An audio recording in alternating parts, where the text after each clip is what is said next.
কুরবানির সামনে রেখে পশু মোটাতাজা করা হচ্ছে মেহেরপুরে। জেলার চাহিদার তুলনায় উদ্বৃত্ত পশু 1 লাখ, যা বিক্রি হবে দেশের বিভিন্ন জেলায়। চলছে শেষ সময়ের পরিচর্যা। এবার প্রায় 1100 কোটি টাকার পশু বিক্রির আশা খামারিদের। তবে পশু খাদ্যের দাম বেড়ে যাওয়ায় পশুর দাম পাওয়া নিয়ে দুশ্চিন্তায় তারা। তুহিন আরান্নের পাঠানো তথ্যচিত্রে একটি ডেস্ক রিপোর্ট। দেশীয় পদ্ধতিতে পশুপালনে বেশ সুনাম মেহেরপুরের। জেলায় প্রায় 22,500 খামারে চলছে মোটাতাজা করে গরু ও ছাগল উৎপাদন। ভারত থেকে পশু আমদানি করা হলে ক্ষতির মুখে পড়ার শঙ্কা খামারিদের।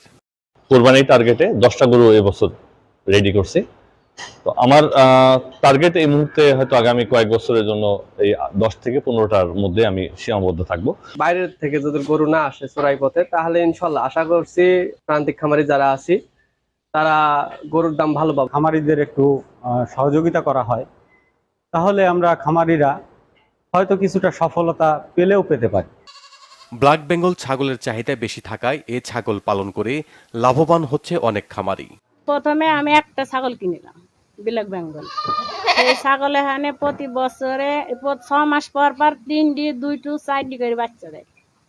সেই বাচ্চা এখানে আমার ছাগল 21-22টা ছাগল হয়ে গেল। ব্ল্যাক বেঙ্গল জাতের ছাগল পালন করছি, আমারও অনেক উন্নতি হয়েছে। বছরে আমার 4টি 5টা এরকম ভাব ছাগল আমি এই বছরেই বিক্রি করেছি। 6টা বিক্রি করেছি, এখনো 5টা বিক্রির উপর আমরা রেখেছি।